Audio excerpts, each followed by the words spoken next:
Are we ready? Good afternoon, everyone. I'd like to call to order the Finance Committee Tuesday, May 3rd, 2022. Carrie, would you please call the roll? Councilor Bell? Here. Councilor Sullivan? Here. And Mayor Smith? Here. First item on the agenda is approval of the minutes of April 5th, 2022. So moved. Second. I have a motion and a second. All in favor? Aye. Opposed? The minutes have been approved. The next item is public comments. Anyone here wishes to speak about anything? Patrick? Chris? No? All right. Oh, here comes public comments. All right, seeing that there isn't anyone, I will close the public comments and move on to the agenda. First item on the agenda is ordinance to amend and reenact sections 11, no, I'm putting my glasses on. There's a lot of numbers here. 11.1 through 4, 11.1 through 5, 11.1 through 7, 16-25, 27-76, 27-97, 27-156, and 27-172, 27-190 of the Winchester City Code pertaining to notice mailing requirements, presented by Melissa Michelson, City Attorney, and Dan Hoffman, City Manager. Thank you. Covering this one for Melissa, I can't take any credit for it, but it's very straightforward. Melissa pointed out to us that there have been changes recently in state code that no longer require us to send certified mail for certain correspondence with residents. So this updates city code in order to reflect that. It's actually a pretty nice savings for us in the I think it's in building inspections and planning alone. It's going to save us about $5,000 a year just in postage. So this amends city code to allow us to do that. Okay. If you want very specific questions about city or the state code that allows us to do that, I'm going to have to defer that to Melissa when this comes for first reading. But Is there any discussion? Just one quick question when I was looking this over. In the one category, specifically graffiti prohibited, but I want to make sure in any case, when we're sending it to the property owner, it says property owner, manager, occupant. Who determines whether it's going to the property owner, the management, or the occupant? so that would be our inspections team. So someone would go to the property, make contact. We would have a discussion with them most likely first before anything was ever mailed out. Okay, as to whether or not it's more appropriate to go to the occupant or because it might be a business operation and the owner's remote. Absolutely. If it was a chain restaurant or something like that, where clearly going to the manager is not going to be an effective way to go about it. We might contact a name that we have on file. Sure. as far as the business license or something along that way. That's it for me. Councilor Sullivan? Question. Thank you. So I think it's definitely a step in the right direction. Some of what I'm looking through, we're completely striking the registered and in favor of first class. And I'm just thinking that maybe we should allow some discretion to send it registered if necessary. Because if we take it out, then we can only send first class. We couldn't send registered, or could we? I don't know. And It just seems. I'm going to have to go to the specific language real quick. Hold on a second. Sorry, what section are you looking at? I'm on here it page, is. let's just say page 7, 27-156. Section shall be sent by the building official to his or designee, first class mail, hand delivered or posted to a conspicuous location. I don't really know. We can give them the. I mean, we always have the right to do it. I don't think that. Well, it does say shall be. We can change shall be to maybe. Which Okay. one are you talking about? Well, it's just that 76? It is. there's a couple instances where we've completely struck certified or registered, and we've just replaced it with first class, Yeah. which is fine. I mean, I think that's a good move, but Yeah. I think at the same time that, and I'm not an attorney, but does that mean that we can't do it registered, or have we We can breaking always our own change the- rules. We can always change the language from shall be to may be Okay. sent, so. Yeah, I just don't want to pin them down and, Yeah. and I don't know, I mean, registered mail is, Yeah. Sections. you know, there's a purpose for it, which is to make sure that somebody has received it. Yeah. We can say registered or first class. Yeah. Fine. Yep, that's not a problem at all. Would that apply to all the departments within the city? Because let's take for granted, well, take for instance the email that I CC'd you guys on to the commissioner's office. I don't know if, this would only apply to these particular sections of code. So it wouldn't apply to anything in Dan's office, as far as I'm aware. Well, or any sections related to 27 through 76, 97, 56, and 90. So I think some of that might fall under her. Yeah, there's That's a actually, couple sections that's, that are- yeah, next page, that would fall under Jeff Barber's shop. But they also have other statutory requirements per code, per state code. So I think Melissa went through and just changed what we were allowed to change. For just the city? Yeah, well, yes, Yeah, yeah. fine. Because there's some places where registered mail is still required, so she kept those as is. She went through and did all the places where we could switch Okay. to first class. Okay. Are there any other questions? David, just one, this more kind of a Scrivener's thing. Deep down in here, the last one where admissions tax, all the other categories, they make reference to the commissioner, capital C, the commissioner. And in here, there's a couple of references where, A little c? no, it's not little c, it's the commissioner shall procure such facts information as he is able to obtain. It's there's a couple of gender references in Gender there that we references. might want to change That's if we're right. making this. And I only saw it in this one section. Yeah, I think that was probably written maybe with Jeff in mind or something when it was being written, so. But you're right, we should strike the gender-specific references. Yep. Correct. Are there any other? I would make a motion that we would forward this to council with recommendations for approval with the modifications as discussed as prudent. We have a motion. Second? All in favor? Aye. That has been forwarded to council with approval. Next item on the agenda is the ordinance to authorize the additional appropriation of funds for necessary expenditures for fiscal year 2022, presented by Celeste Broadstreet, Finance Director. Good afternoon, Celeste. Good afternoon, Mayor Smith, Councilor Sullivan, Councilor Bell. Hope everyone's doing well. Yes, we are. Good. So move on to the exciting world of budget appropriations and supplemental appropriations.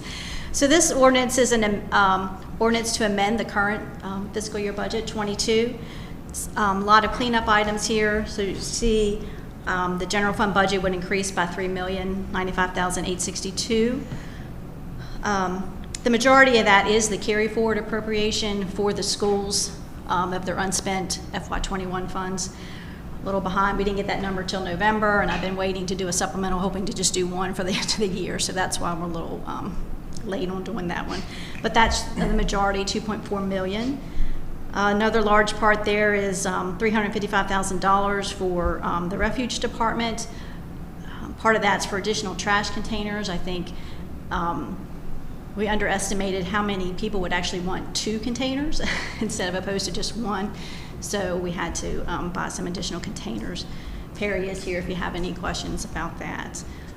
Just a couple other grant items, some shelter repairs and improvements to Jim Barnett Park. That's for the general fund. Social service fund would increase by $133,278. And that's for pass-through funds that we get for the early intervention program. It goes just directly, we get it from the federal government and then comes through us, and we just pass it on to Grafton. The grants fund, the new fund that we created this year, that's for the ARPA funds. Dan will be talking about ARPA funds a little bit later, but there's no increase to that fund. We're just reallocating between different categories of funds based on updated guidance from the Treasury Department on how we can spend it, and then update on Dan's spending plan. So he'll go into that a little bit more later. Then Highway Maintenance Fund will increase by $200,000. That's for snow removal. We had, quite a few little snowstorms this year, increased costs and just increased costs for street maintenance in general. So that's $200,000.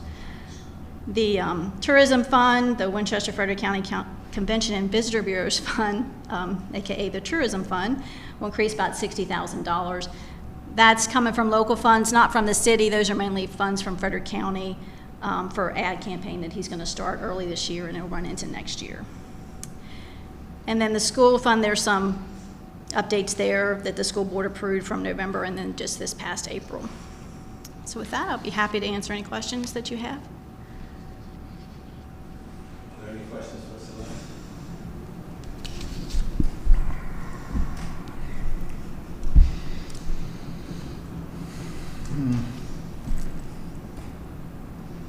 What was, I do have a question.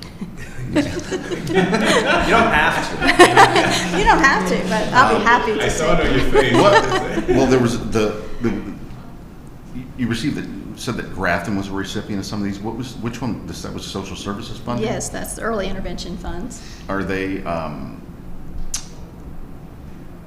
obviously they are some type of designee, are they the community, whatever? Yeah, that early intervention program, they're the, They're a service provider. They're the provider? They're the provider, yeah, thank you, Yeah, yes. They're the provider for that. Services for developmental delays in birth of 3-year-olds. Yes. Yeah. There's like 600, I think it's up to $900,000 this year that will pass through the city to go to them for that program.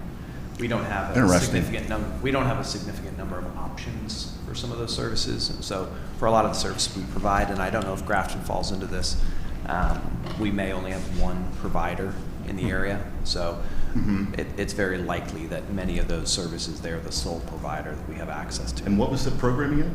Early intervention helps, Mary's, you want to explain more? Developmentally delayed children, birth to 3 years old.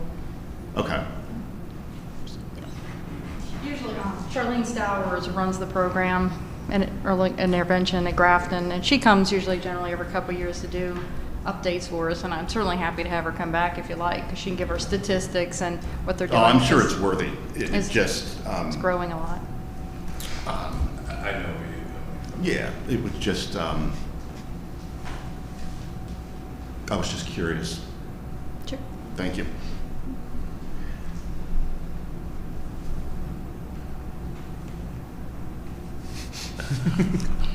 I'll talk to you after. Are there any other questions? Do we have a motion? Is there a motion? Yes. Do we have one? Or we need one. It's forwarded to council for approval. Yeah, I would make Yes. a motion to forward to council for approval. Second. All in favor? Aye. Opposed? That has been forwarded to council with approval, the recommendation for approval. Les, you have the next one as well. So next item on the agenda is March 2022 budget summary presented by Celeste. Good afternoon again. So here we have, this is the budget summary, financial summary for the period ending March 31st, 2022. As you can see there, we're about, March about 75% through the budget year, so we're about 71% of revenues so far, and only 73% of expenditures so far. We still have a large chunk of revenue will be coming in June for the second half of the real estate, so that's a good indicator. So all revenues are still trending up above budget for this time.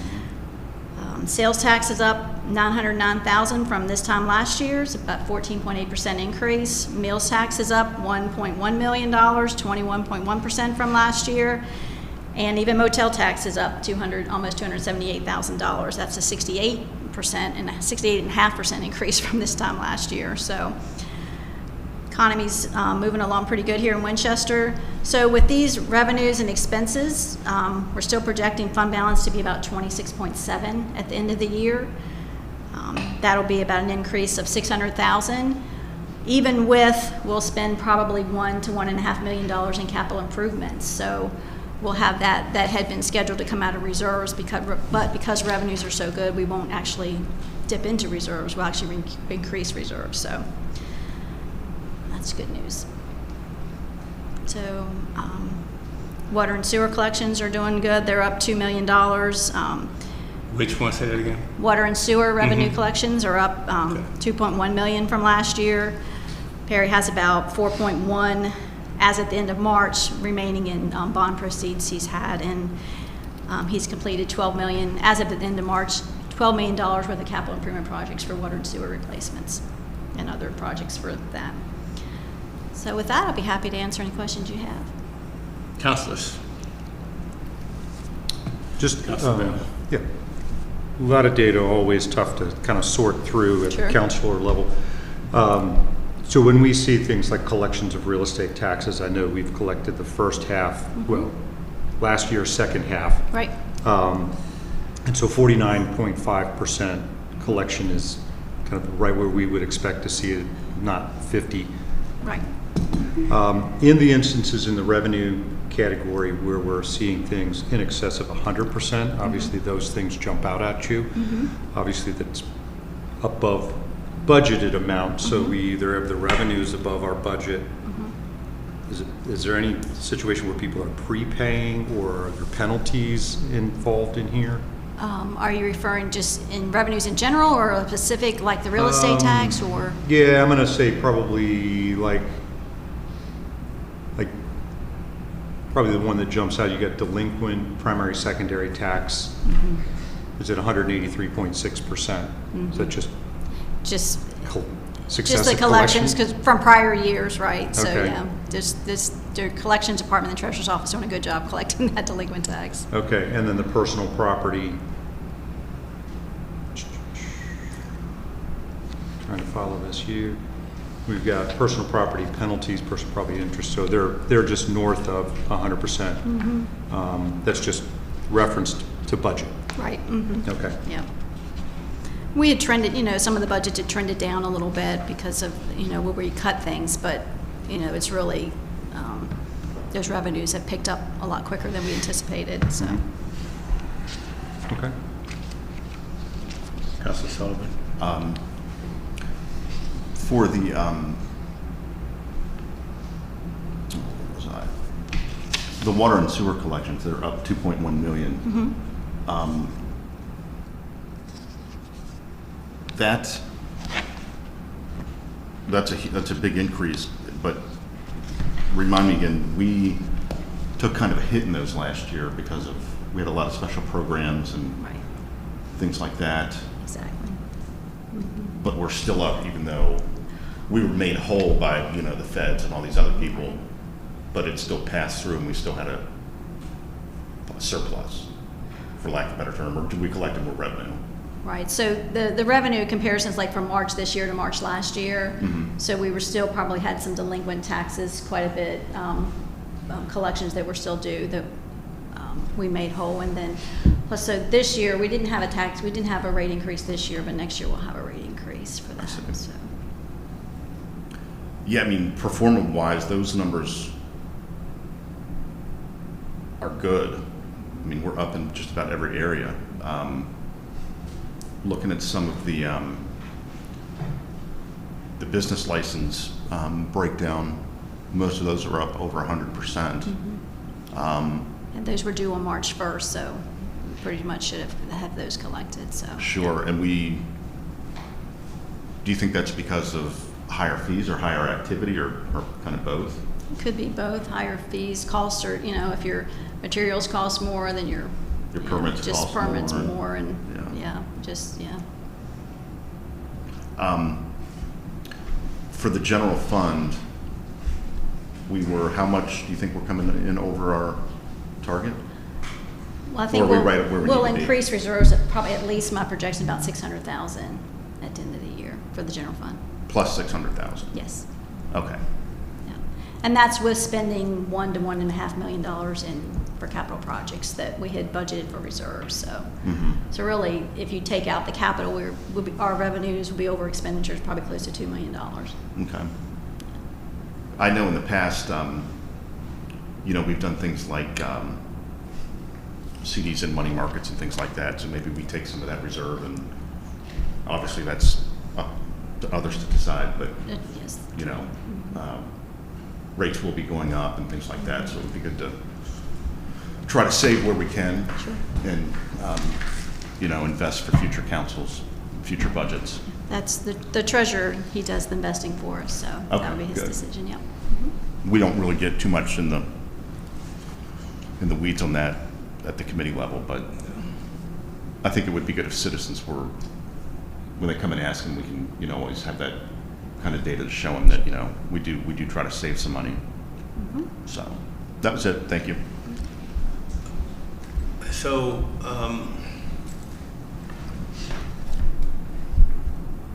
looking at where we're up on everything,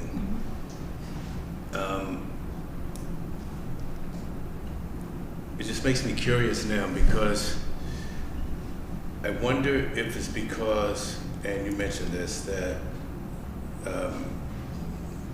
the prices of everything have gone up because things are hard to get. So let's say with the motel tax, mills tax, sales tax, since they're up, maybe it's because the prices have increased, but it doesn't show us the quantitative part of it. So it doesn't say that there's more people going out to buy and to eat. I know that things are harder to come by, so these businesses have increased their price because of the shortages. There's no way to determine that, is there? No, unfortunately, we don't get a breakdown or like say why those analysis, no.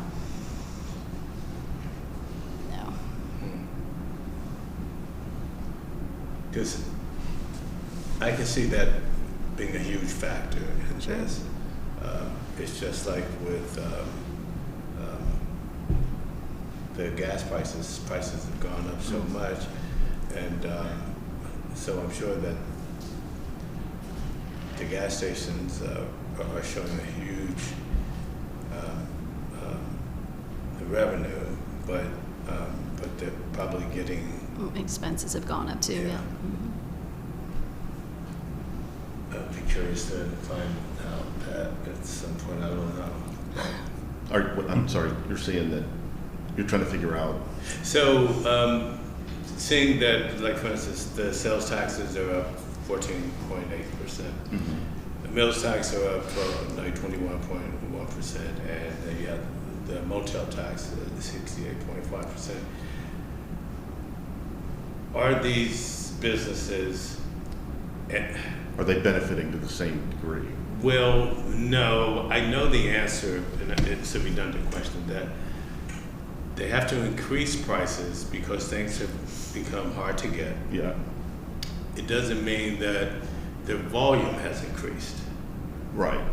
So they may still be getting the same amount of clients and customers, but they have to pay more.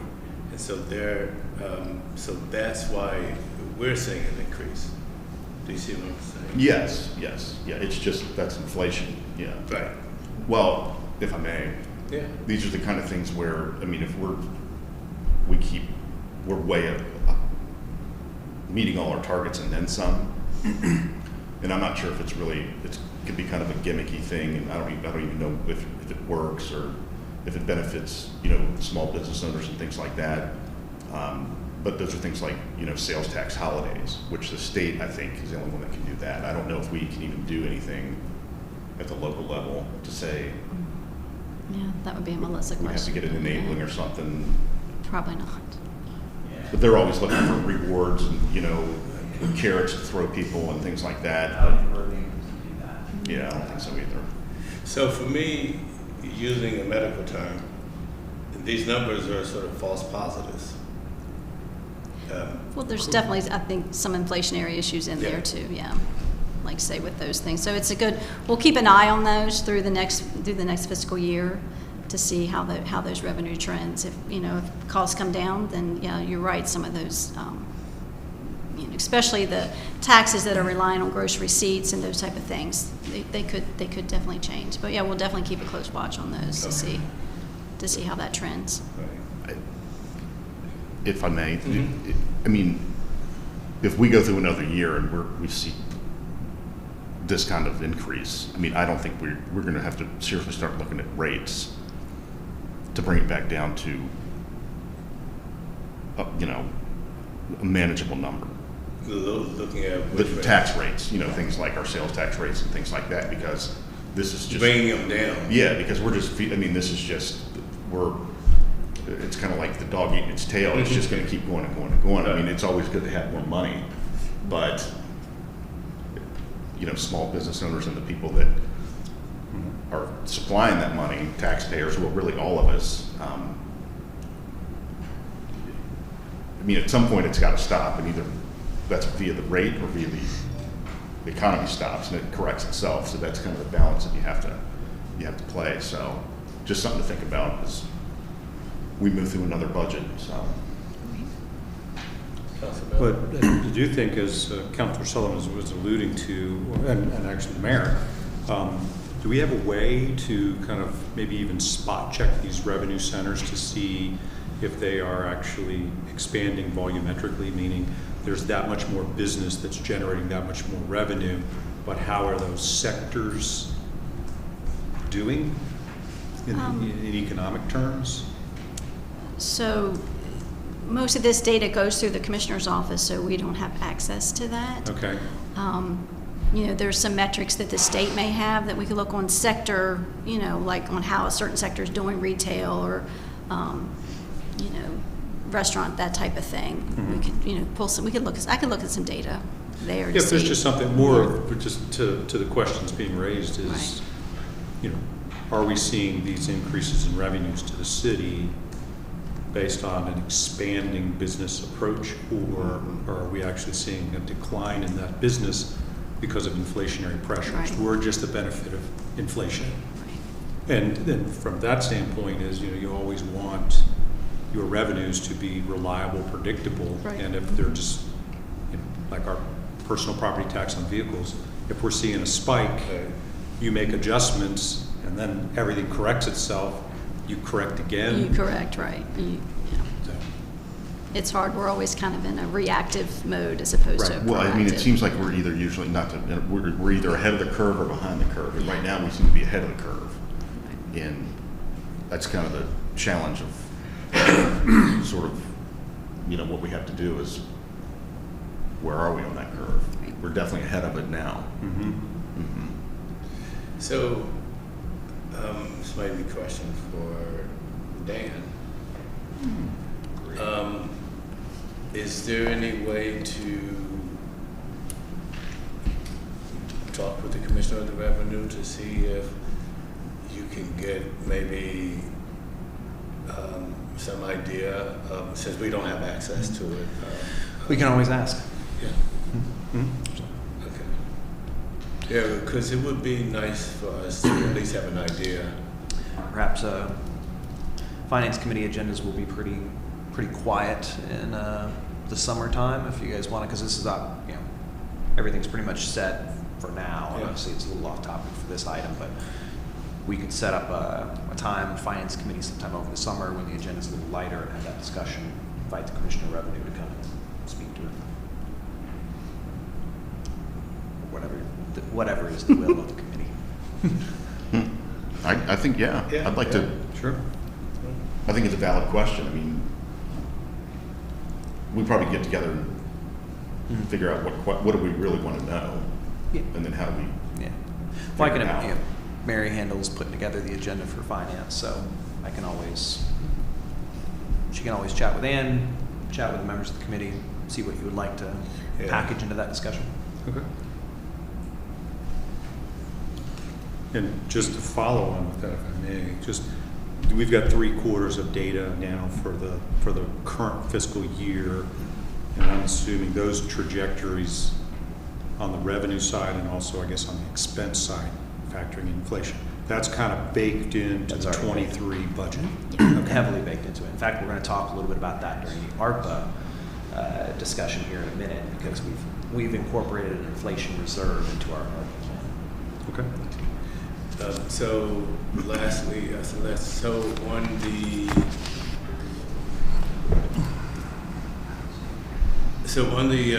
summary for the general fund, where it says the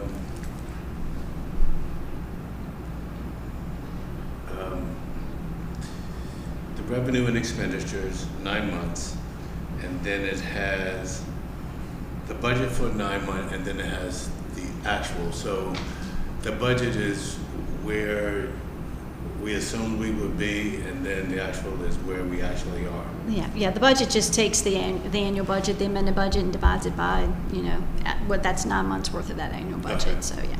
I just wanted to get clarification. Yep, Thank you. sure. Was there any other questions for Celeste? Thank you, Celeste. You probably thought this was going to be a breeze. I did. always happy to chat. Yeah, it's fine. Well, Appreciate thank the you. questions. Inquiring Thank you. minds want to know. All right, the last item on the agenda. Second to last. Oh, wait a minute. No. Okay, second to last. Is a resolution. See, I'm skipping over stuff already. I have nowhere to go. Oh, no.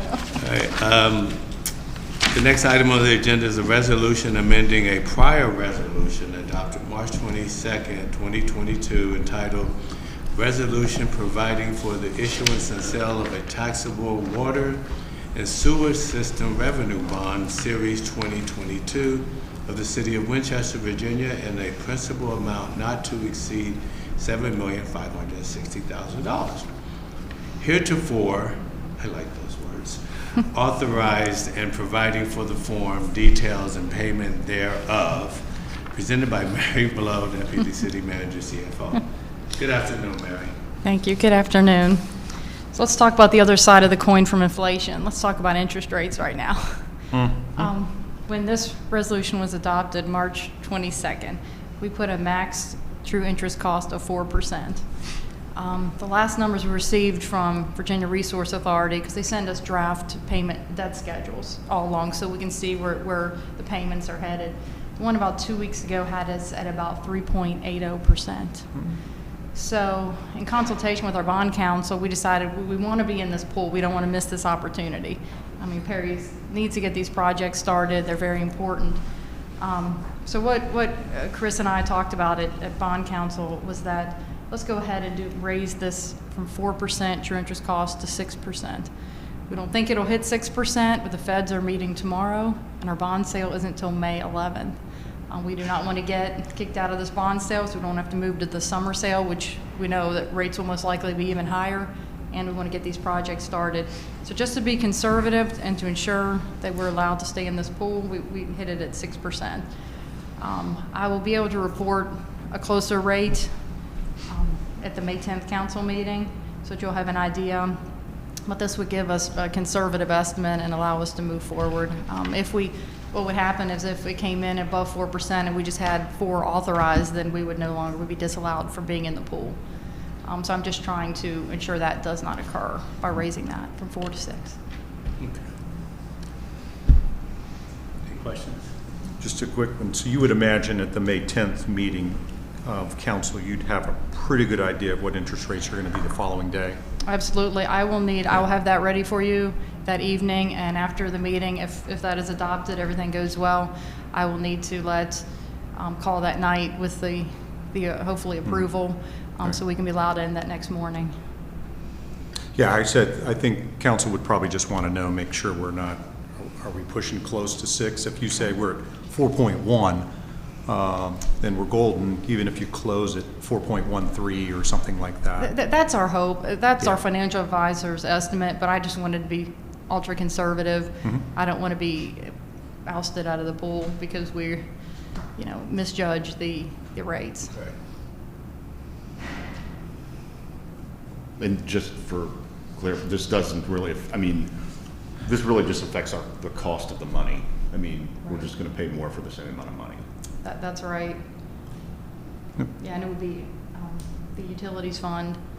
So it goes up. It's, you know, fairly, I'll say, significant. Just to give you an idea, the difference between 3.5% and 4% is difference between the annual net debt service of $485,000 to $515. 515? 485 to 515. That's, you know, it's about 50 basis points right there. Didn't we just have a similar conversation with Celeste? I know. I told you it's the other side of the coin. I told you. She told us why we have all the money. Now she's telling us And why I'm we telling you don't what have any happens to your money. I'm starting to see a pattern. Yeah. Man, you can't win for this. So, can I ask Perry a question? That you're, at this point, you're, you didn't need to walk, that's okay. The work that you have to do, I mean, obviously, it's materials have gone up and stuff like that. Yes. So, I mean, we haven't started cutting what we're doing to save money. Correct. Yeah, we've anticipated the cost increases that have happened. So Okay. yeah, we're in good shape there. Okay. I mean, do you? It's no way to predict it, but has that happened in local government where they've just said we're going to have to scale back our projects because of the cost of the money and things like that? That has, I've heard that that's happened to other places. There's a lot of variables that go into that. But yeah, I think that has happened. Okay. Thank you. Yep. I'll entertain a motion. I'll make a motion that we forward this resolution to council with a recommendation for approval. Second? All in favor? Aye. Aye. Opposed? Thank you. So we will forward this with the recommendation for approval at the next council meeting. Yes. Thank you. The next item is the American Rescue Plan Act projects updates, presented by Dan Hoffman. Okay, committee members, what you have before you is what we're going to do today is I'm going to brief you on some changes to our ARPA spending plan. I'm not going to go line by line. That's not really the purpose of today. This list was previously approved by council, so we've been acting based on that approval. So I'm just going to go through the changes that I want to highlight in preparation for council, blessing an update to our spending plan. So if there are questions about things I don't touch on, feel free. But in some cases, I might not be able to give you detailed updates because that's not what we're doing today. So the first major thing I want to point out is our wellness clinic. So in budget discussions, we talked about ways in which we could use ARPA money to at least implement the wellness clinic. So we have incorporated that. We did that by reallocating some money from other places, some projects where we weren't going to spend as much as we initially thought, and the wellness scans. We had intended to do the wellness scans 2 years in a row. We did the first round of wellness scans earlier this year. It went extremely well, FYI.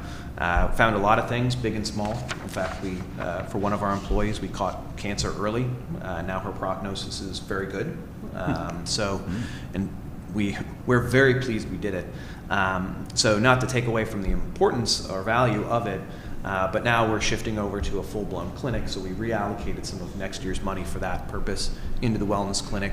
It'll take over a lot of the occupational health and other functions that we currently outsource. So Are we still looking at the same spot here? Yep. Yeah, it would be directly across the street here. So that is one of the major changes. Another thing that is a change, we have there's a lengthy list of digital service projects. A lot of ARPA money was meant to help improve that particular realm. So we've got a list of those projects. Some of those have gone, up and down as we've proceeded down the path with them. We are adding a relative small amount, to test out a new business intelligence tool to help us manage our social media, give us better situational awareness of what's happening in the community. Next, that thing I Can will. you go back up to 6? I see that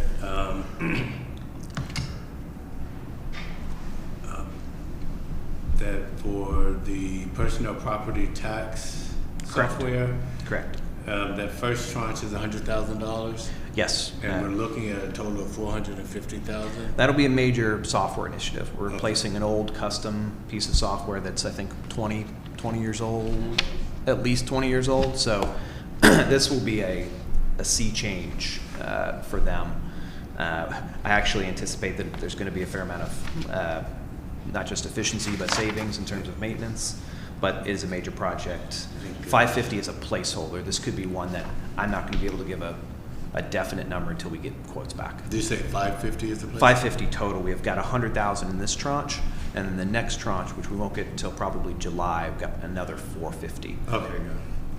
That initial tranche of 100, we'll probably use it for prep, getting our data cleaned up and ready, because this will be a major conversion. So this is actually taking place now when they're working on it. Just getting started. Just Okay. getting started. Moving right along, I mentioned we talked about inflation. We've actually built in an inflation reserve that we're putting towards increases in fuel costs. Departments like fire and rescue, we've already well past the budgeted amount, and we're just kind of keeping up. So we've got some money this year and next to help us buffer additional costs in those areas. Moving right along, we had some money. We had $25,000 already approved for Bikeshare. That was going to be a matching component to a grant we were hoping to get. We didn't get the grant, but we're pursuing some other opportunities. So in order to make up the difference, we've put another 25 in the next tranche. Let's see. We've adjusted the amount on our, now that we're purchasing South End Fire Station, we're getting ready for that. We know the exact amount, so we did make an adjustment to that so that we would have sufficient funds to cover the purchase. We're using ARPA funds to cover the purchase of the entire property. Another major addition, that is, and we talked about this a little bit during the CIP discussions for the budget, we're using ARPA money as our contribution towards the turfing of Preston Field to create 2 soccer fields out there. That's a partnership with BRISA, the Blue Ridge Youth Soccer Association. And I think I covered, and Northside Park, or Northside Community Center, just a placeholder name. I was going to ask you about that. So we've talked a lot about a community center for the North End. We now have another opportunity as part of the Zero Pack project to establish a community center there. Right. So this would be our contribution. With the Friendship Park concept, we were going to contribute nothing. But this is a very different proposal and concept. We have to contribute something to it. 500 is our current proposed contribution. At least that's a placeholder amount we've put in. We also would like to establish some safe crossings so folks can walk safely to the park. Mm-hmm. So there's also $50K in here to make the various crossings between the community center and the neighborhood safer. So that is another major addition. Other than that, everything else had either been discussed or approved the last time we brought the spending plan before you. Happy to answer any questions. Councilor Bell? Yeah, and I mean, I've got questions on individual line items, but I'm not going to bore us with that.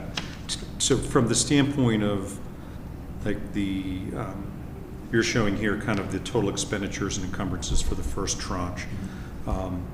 Do we have the second tranche in hand? No. Not yet, but This this fiscal year or next fiscal Treasury, it'll be this fiscal year. Treasury guidance stated it would come no sooner than 12 months from our prior allotment. Okay. So we got our last allotment in June. June. June last year. Yeah, so we're not anticipating getting it until July Okay. of this year.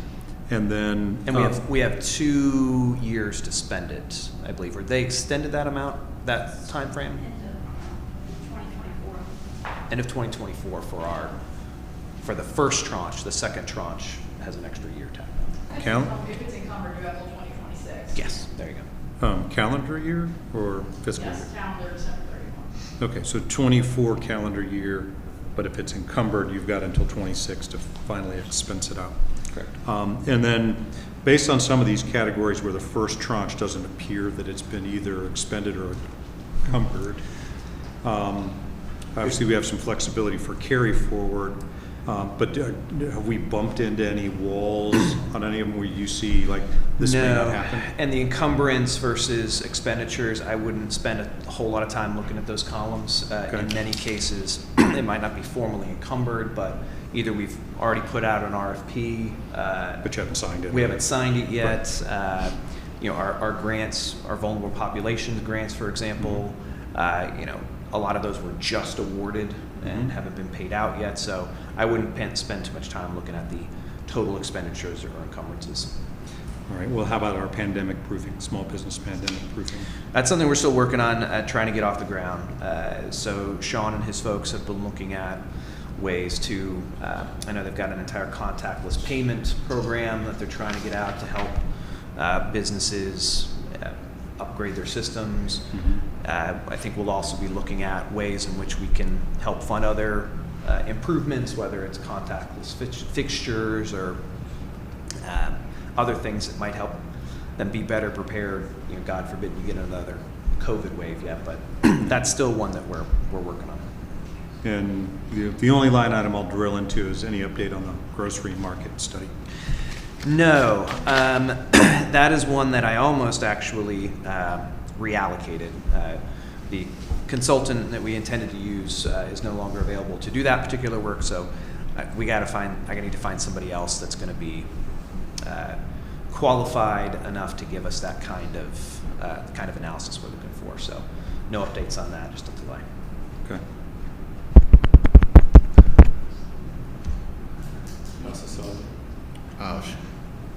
So yeah, it looks like a pretty good spread in terms of all the bases that we covered. Yeah. And we certainly rely on city staff to largely do that. When you see a list this long, you're kind of like, well, have we left anything off? Sometimes that's hard to.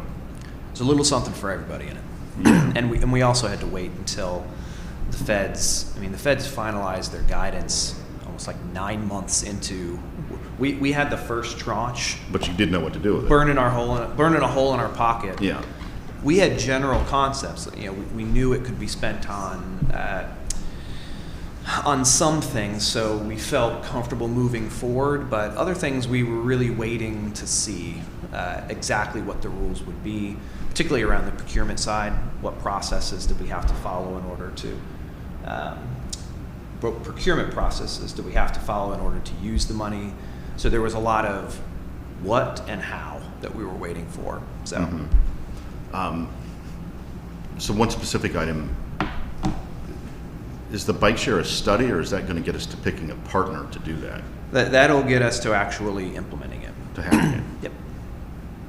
Okay. But again, still a lot of work with the MPO to establish. We've been partnering with them pretty heavily on it, so we still have more discussions to go through with them. Okay.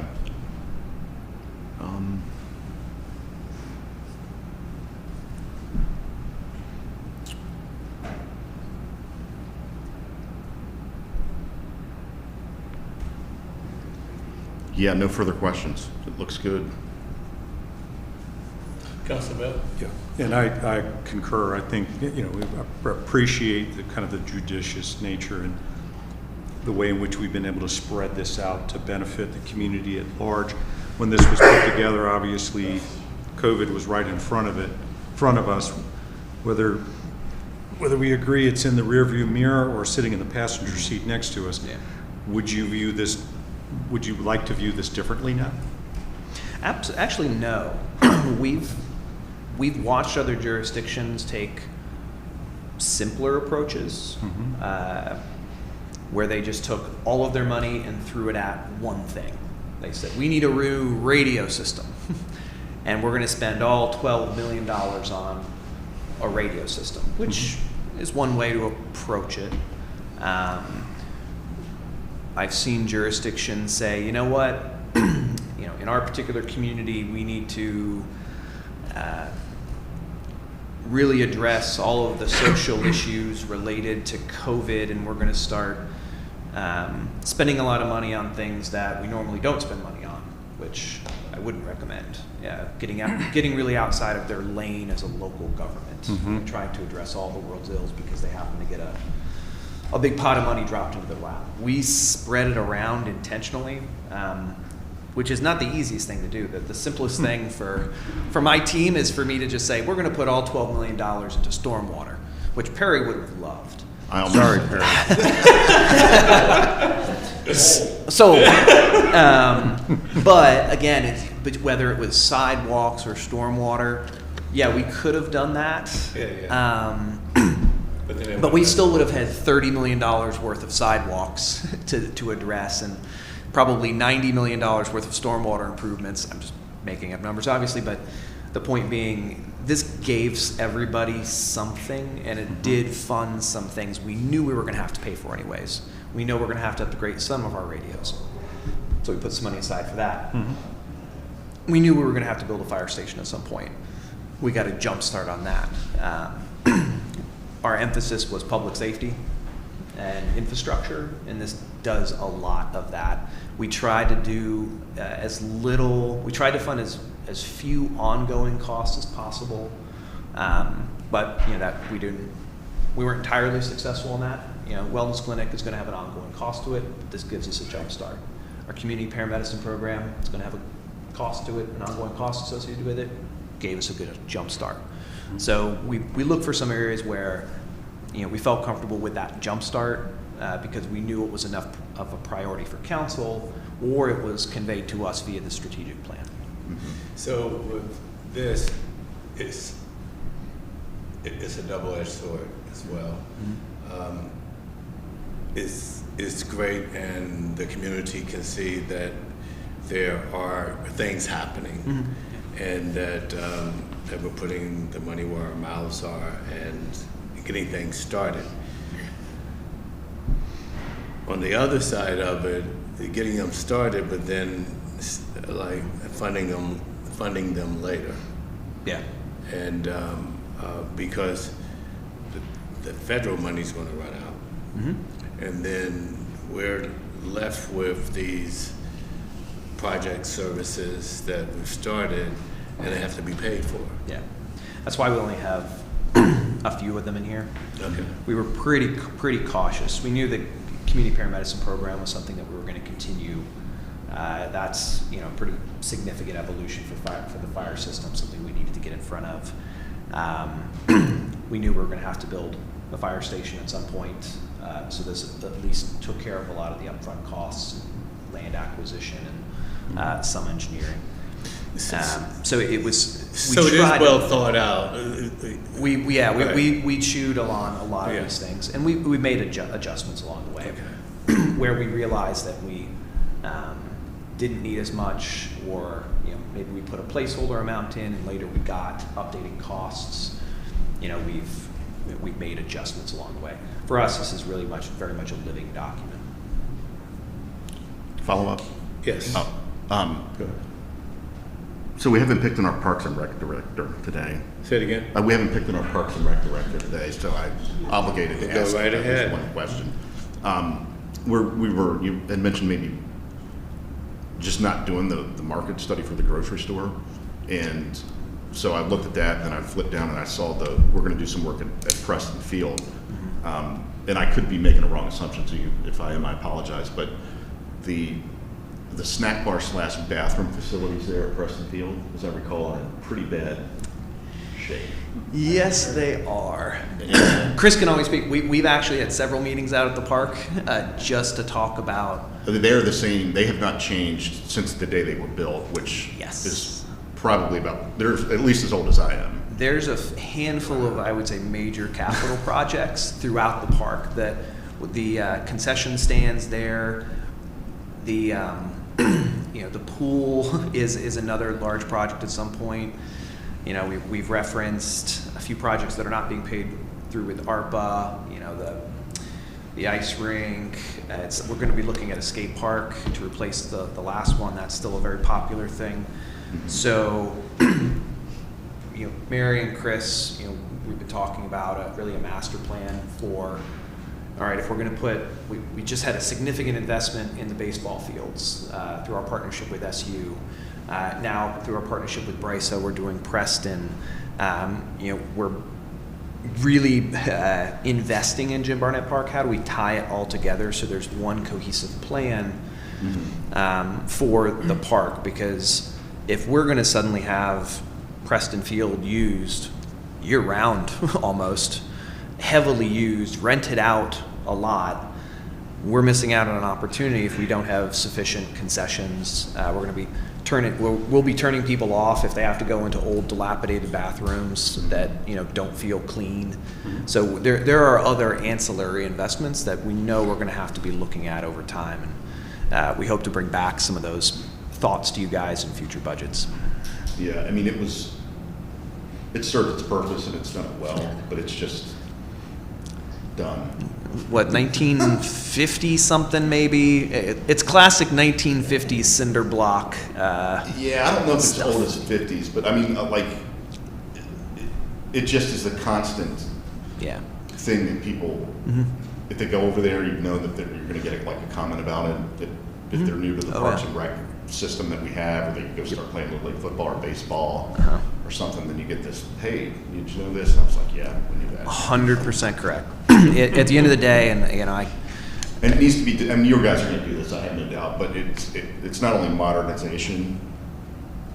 Whatever that's going to mean. Maybe the snack bar becomes more of an indoor thing than I don't know, whatever. Yeah. But we want people to want to go there and spend the afternoon. So if they've got one kid over on Preston, another kid over at Eagles, and they got 2 hours in between, we want them to hang out and have lunch. Sure. Grab a soda. And there's a lot of teams that go to some of these tournaments. Yeah. I mean, there's limited places for them to go. Absolutely. So Absolutely. I think it's kind of a novelty to have that old-fashioned type snack bar. I dare you. No, I mean we want the type of place that families are going to want to go and spend an entire day and be able to do that with nice restrooms, concessions that are decent. I mean, you have for example, if there's and I've been over there when this has happened, you get a lightning warning. There's nowhere to run. You have to run to your car. So, if you had something that was it's as simple as a carport, or whatever that you could kind of get to. But yeah. So that was it. I just wanted to pick on you. Yeah, pick on him. Yeah. That's fine. I did find some money, the $30,000 for the. There you go. There you go. Yeah. Just as a follow-up on the two specific things you mentioned, the community paramedicine program and the wellness clinic.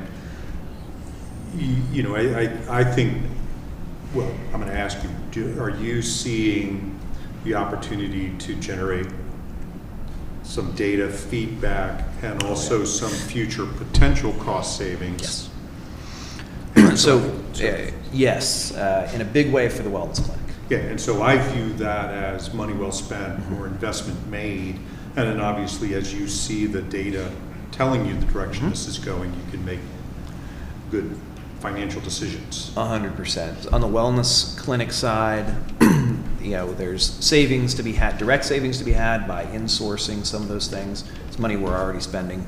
But as we see improvements in our metrics, we'll see that with our insurance. I mean, it's impossible for any of us to say, well, we're going to save 10% over the next 10 years. But our insurance company has our better claims. If we're using it and people are actually, our employees are taking advantage of it, there's definitely savings to be had there. On the community paramedicine program, we're going to talk a lot about this during the retreat. Not just that program, but the metrics and the things we're trying to improve with our call volumes with fire and rescue, the outcomes associated with our residents. So we'll talk a lot more about that public health, community health concept and how the community paramedicine program is shifting the fire department from a reactive to a more proactive model. And this is because you were also looking at possibly the reduction, the amount of emergency room transports that Valley Health is a partner in. Everybody, yes, they're a partner in it. SU is really jumping in with both feet to be a partner with us.